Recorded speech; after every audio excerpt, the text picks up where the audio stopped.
পাগল হয়েছি আমি অনেক আগেই, হেরে গেছি আজ আমার নিজের কাছেই।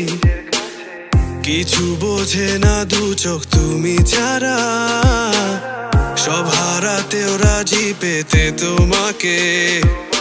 ঝড় হয়ে দিলে সব ধ্বংস করে ক্ষত দেখাবো কাকে? পারবে না থামাতে কেউ আমাকে, সব শেষ করবো নিজের হাতে।